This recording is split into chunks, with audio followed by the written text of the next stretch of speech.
ડીસા ભાજપના ધારાસભ્ય અને તેમના મળતિયાઓના ત્રાસના કારણે પાલિકાના પ્રમુખ પદ પરથી હું રાજીનામું આપી રહી છું. આ શબ્દ છે ભારતીય જનતા પાર્ટીના નગરપાલિકાના પ્રમુખના.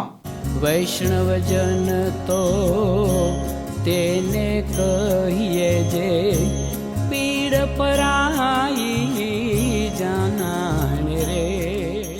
નમસ્કાર, આપ જોઈ રહ્યા છો નવજીવન ન્યૂઝ અને હું છું આપની સાથે તોફિક ગાંચી.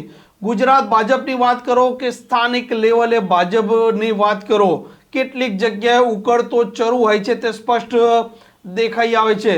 ભારતીય જનતા પાર્ટીમાં અનેક ઠેકાણે 2 જૂથ 3 જૂથ કામ કરતા હોય છે અને અંદર ખાને તે એકબીજાને પતાવવામાં લાગેલા પણ હોય છે.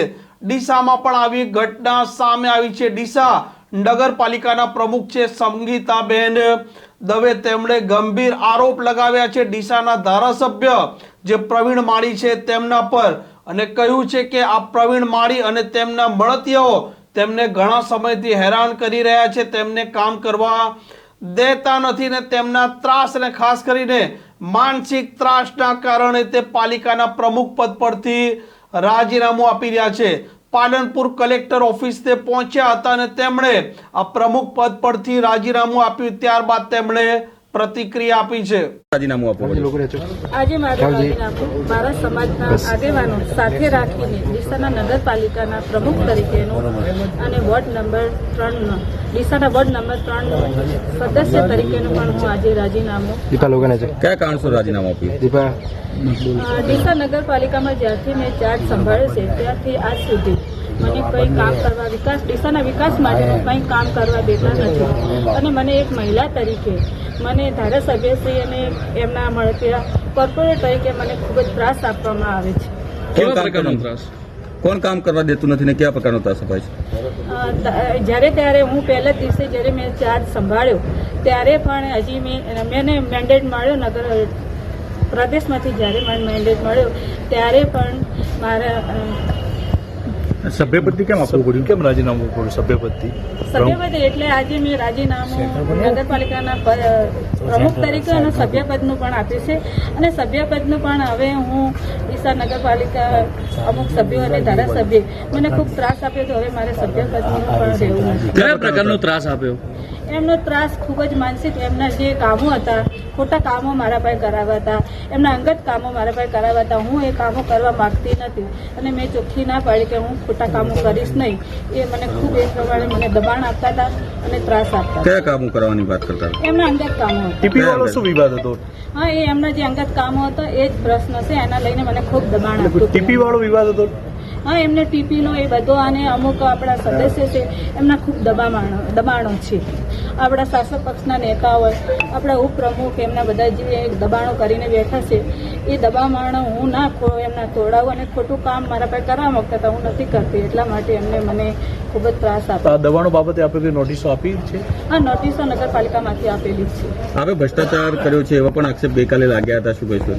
હા, પણ એ મને સાબિત એક તો કરીને બતાવે મેં ભ્રષ્ટાચાર કર્યો એવો. અને હું બીજું પણ કહેવા માંગુ છું કે મેં જ્યારે હું બોલી હમણાં આગળ એ રીતનું મને પ્રદેશમાંથી જ્યારે મને મેન્ડેટ આપ્યો સી પાટીલ સાહેબે, ત્યારે પણ હજી મેં ચાર્જ પણ નહોતો લીધો, ત્યારે જઈને એમને રાજીનામા જિલ્લામાં ધરી દીધા હતા. ત્યારે મેં કયું કામ લીધું, કયો ભ્રષ્ટાચાર કર્યો, દુઃખ સાથે મારે જવાબ જોવે. દુઃખ સાથે રાજીનામું આપ્યું છે? ના, દુઃખ સાથેની જ સ્વેચ્છાએ રાજીનામું આપ્યું. દુઃખ લાગી રહ્યું છે આપ કહી રહ્યા છો જે રીતે ના, દુઃખ નથી લાગી દીધું.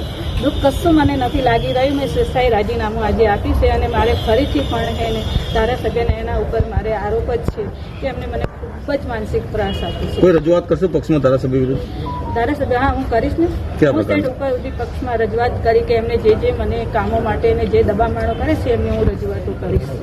આ ડીસાની જે પાલિકા છે તેમાં થોડાક દિવસ પહેલા 22 જેટલા સભ્યોએ અવિશ્વાસની દરખાસ્ત જે ચીફ ઓફિસર છે તેમને સોંપી હતી અને તેઓએ કહ્યું હતું કે પાલિકાના પ્રમુખ સંગીતાબેન દવે છે તે નગરપાલિકાના એક્ટ મુજબ પણ કામ નથી કરી રહ્યા, મનસ્વી પડે તે વર્તી રહ્યા છે અને રોડ રસ્તા અને અન્ય વિકાસના કામો પણ નથી થઈ રહ્યા. આ ચર્ચાઓના વચ્ચે આજે આ નગરપાલિકાના પ્રમુખ સંગીતાબેન દવે રાજીનામું આપ્યું છે. સાથે આ પ્રવીણ માળી જે ડીસા ભારતીય જનતા પાર્ટીના ધારાસભ્ય છે અને તેમના મળતિયા તેમના પર તેમણે ગંભીર આરોપ પણ લગાવ્યા છે. હવે જોવાનું તે રહેશે કે રાજ્યના જે પ્રદેશ પ્રમુખ છે ભાજપના CR પાટીલ તે સાથે મુખ્યમંત્રી ભૂપેન્દ્ર પટેલ આ મામલે શું નોંધ લે છે.